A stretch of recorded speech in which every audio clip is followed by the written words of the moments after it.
Hello everyone, welcome back to the channel. Artisan Pirate here, and in today's fun video we are in Glencoe, about 10 minutes from home in Burlington, North Carolina. We are at the Glencoe Paddle Access, gateway to the Haw River Paddle Trail, taken care of by Alamance County Recreation and Parks Department. Of course, Alamance County is where Burlington, North Carolina is. And again, I've been here before, came here as a kid, came back, and we walked the trail when I was with the Boys and Girls Club with a huge group, and it was a guided tour. And there is a lot to do here. There's a historic mill. The Munchkinland village, which is a popular legend in Burlington, is also here. I've walked back up to the top of the hill. Down there is where we'll actually formally start the video, near that gazebo and the mighty Haw River. But there is a historic sign here, one of those historical markers, and I want to show that to you guys. It is a nice overcast day. Got my book bag, got my water, and got my extra cameras. So let's head over to the sign and we'll get started.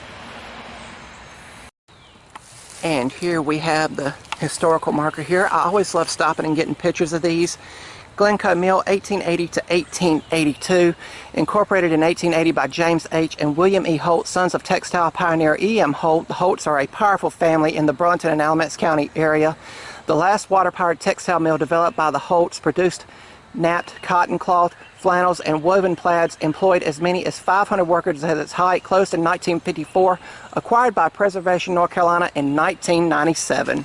Really, really cool. Let's head on down and we will get started. And now I got here right as the gate opened this morning, hopefully to beat the crowds, but there are already other people on the trail. And in the distance beyond this beautiful gazebo here is the mighty Haw River. It runs basically the length of North Carolina.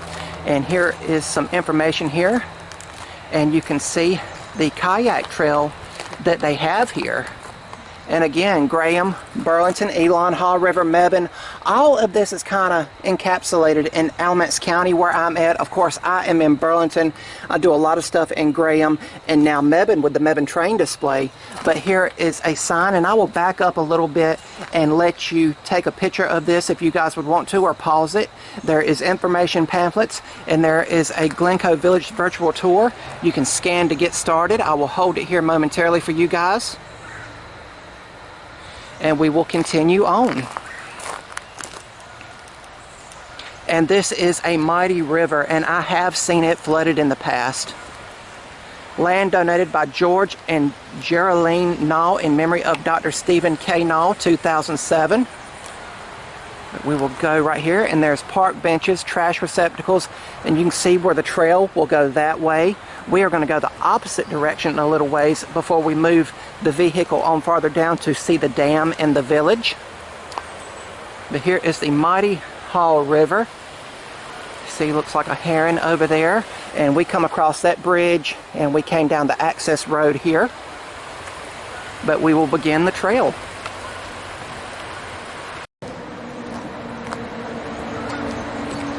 We are now beginning the trail, and I'll go a little past up under the bridge before turning around because there's a lot to show you guys here, and I want to do it in a timely manner. But this trail just stretches on for a couple miles, and you can walk down and back. Of course, here is an access area for the kayaks, I believe. Go down and check that out, where you can get into the river.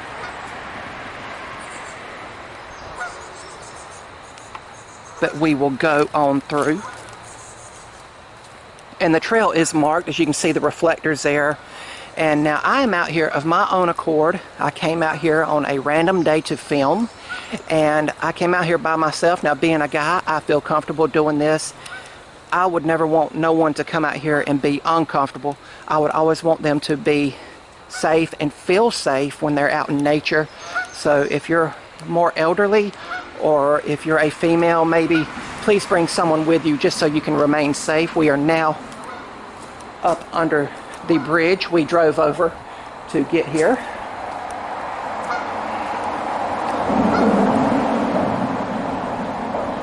Here are the cars going over. But we'll continue on about a quarter of a mile and then walk back. One thing to keep in mind is that there is tree roots and all on the ground. Sometimes there's some sticks on the trail, but the trail is pretty much kept up. So just keep that in mind if you are doing these trails, and wear the proper footwear and take care and watch where you place your feet when walking. But I just love being out here in nature and by the river. I can hear the river off in the distance. It's right over there, and the trail just kind of snakes through the woods here.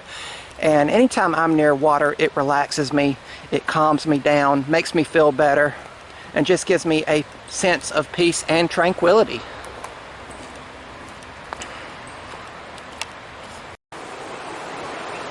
Alright, we have done hiked or walked more or less a quarter of a mile. River is behind me. The trail continues on and it starts to elevate. So again, just keep that in mind when you come out here, especially if you're coming out here right after it rains or something. But we are going to turn around and head back to the gazebo where we started at, and then we will move the vehicle and go somewhere else. There's a nice well-maintained footbridge here, and you see some stone work from way back in the day from when the Glencoe mills were around. But we will go across the bridge and head back.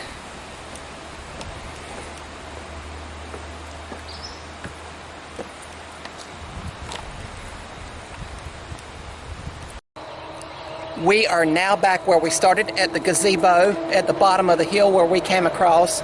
You can hear people going over the bridge in the background, but here's the reverse side of that sign. You can see how this trail goes a long way that we were just on, and that's just a portion of it that we walked here today.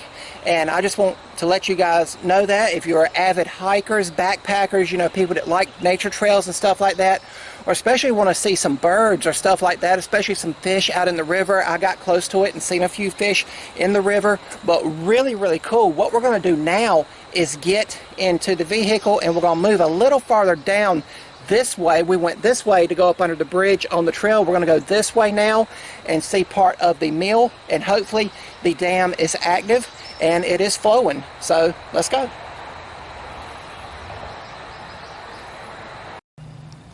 Now we just moved from way down there in that bend up the road, and we have parked, and here is the old Glencoe mill.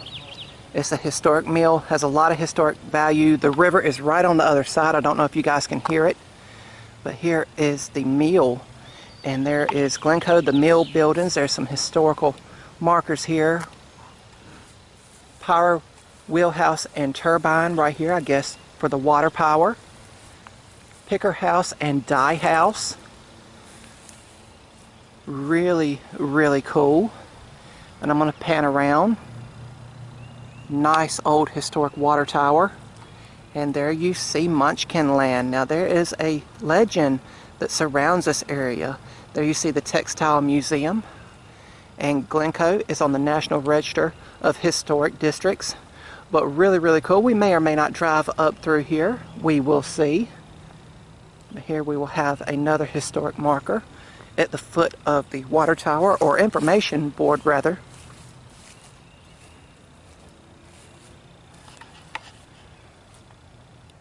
But really, really cool. There you see the whole expanse of the property. But we will continue on.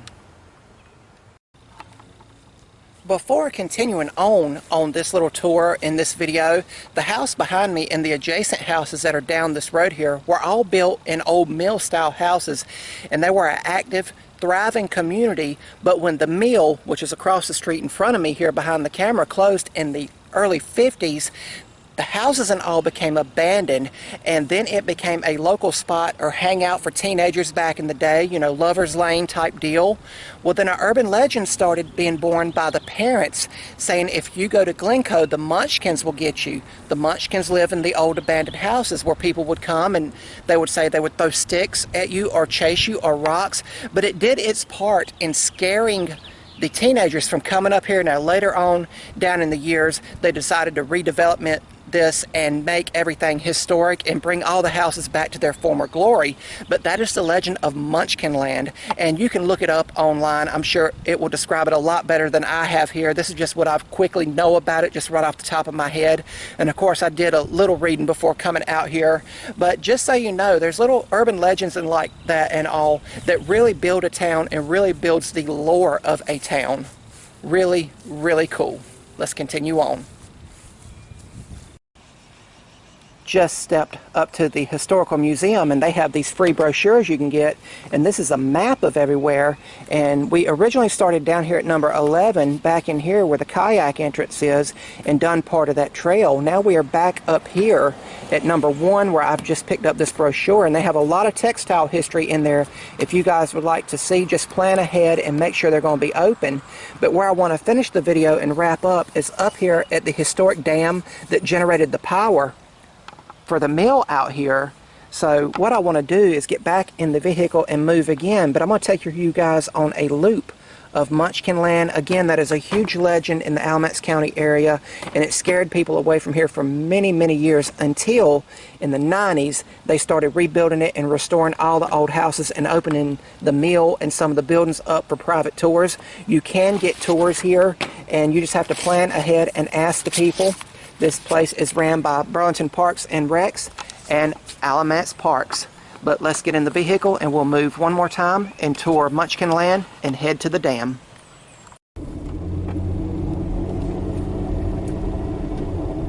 Once again, this is Munchkinland, and you can see how most of the houses, if not all of them, are built identical in the mill house style of the time.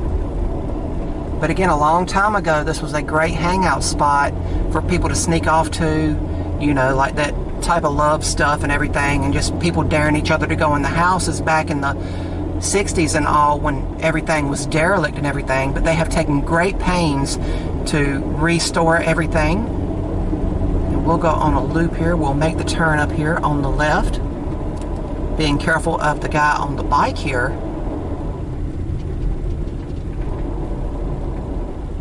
Turn here and continue down the other side. Again, this was once a thriving, very thriving village. Be careful of the lady here pushing the stroller.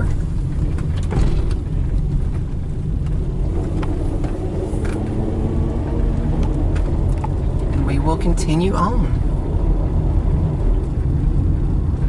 I just can't imagine this thriving, bustling community back in the day, and pretty much all of them, the whole family worked at the mills while the wives and kids stayed home and took care of the house and everything.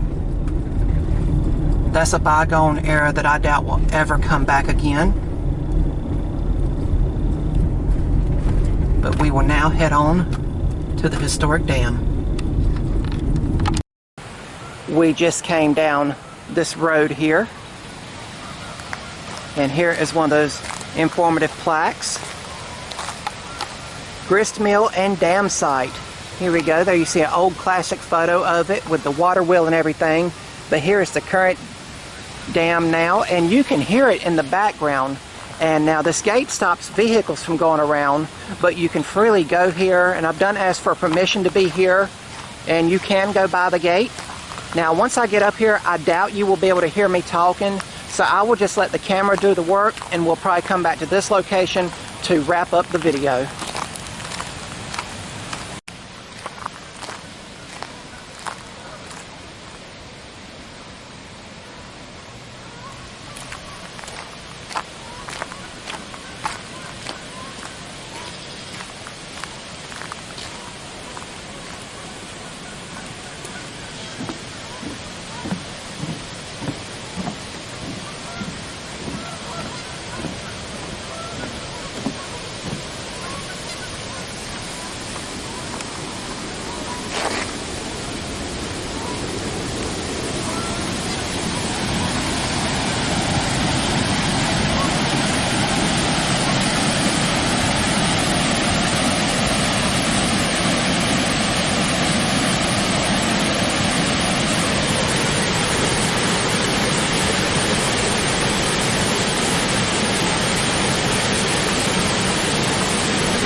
And that, my friends, is going to wrap up historic Glencoe. Now, I was out here on a beautiful overcast May day.